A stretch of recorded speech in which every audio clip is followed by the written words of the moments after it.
Hi guys, I'm here to show you this Insta Diva classic look. It's kind of got some old Hollywood glam used for every day. I love this look as a neutral for any outfit that you wear.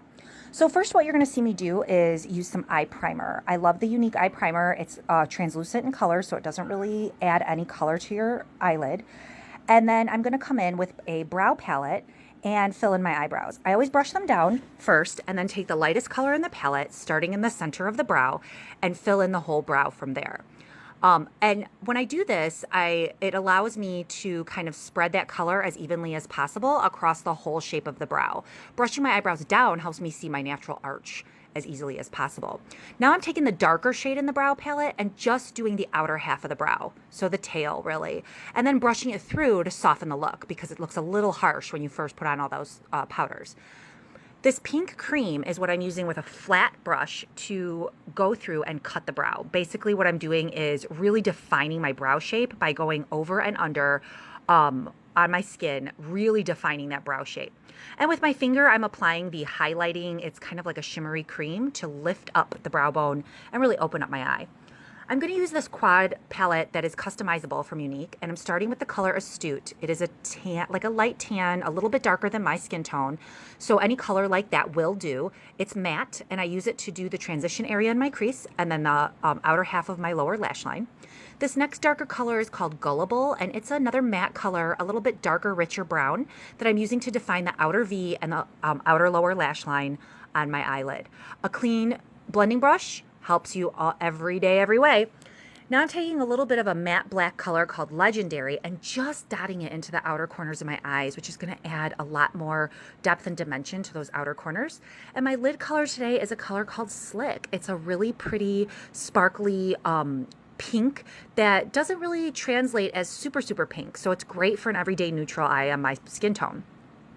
So now for the fun part, how do we get those wings? This is a dip and draw liner in the color black, and you'll notice when I do each of my eyes, I always start in the middle of my eyelid because lots of times when you pull the applicator out, there's a lot of ink, let's say, on there. And so if you blob a lot on the middle of your lash line, you can then spread it towards the inner corner and then the outer corner of your eye.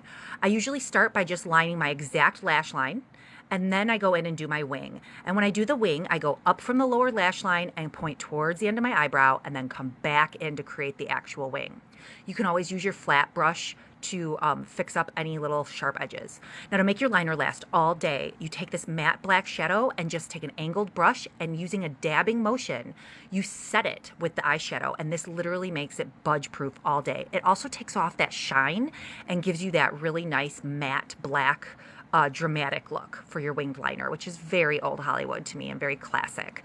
So once you get your eyeliner perfected and your wings all set to go, you might want to brush away any fallout that might have happened. Next, I'm going to go ahead and put on my fiber lashes. So this is a 3-step process. You use the transplanting gel to wet your eyelashes and define your eyelashes, and then you will be applying the dry fibers for that dramatic look. I love that with this look because for me, my eyelashes are very sparse and very fine, and so the dry fibers on the lashes help show that I have eyelashes beyond this eyeliner. I use the blow dryer to blow away extra fibers and then also to curl my lashes. The last step after you do the dry fibers is to seal them on with the transplanting gel again and make sure that they won't be blinking off onto your face all day. So I'm just going in and really brushing them out, making sure that they're kind of perfect and spread out. This is the spot when I take my time. I give it one more blast with the blow dryer to really give it curl and then clean up any little smudges. There we go. Eyes are all done. Okay, so I'm going to finish off the face with my very favorite blush of all time. It's the color Sweet. I really use it on like every bride. I use it every day. It's my favorite blush color. It's so highly pigmented. It's kind of a peachy pink, but it's matte, and it really just looks great on all skin tones. Next, I'll take a powder luminizer in the color Benevolent. Anytime you have a yellow-based kind of pearly luminizer, it looks really great on every skin tone. And I'm just doing it in all the areas where I would kind of strobe it out. You know, the end of my nose, inner corners of the eyes, Cupid's bow, chin, and a little bit on the brow bone. Now I'm going to line my lip with a classic red lip. This is going to kind of complete that diva old Hollywood look. And whenever you line your lip, you want to fill it in too because the wear out, them won't have that ring around your lips. That lip liner was called Primal, and the lipstick I'm using is called Stinkin Rich. And there you get your cherry red lip look. Here's the finished product. Hope you love this video.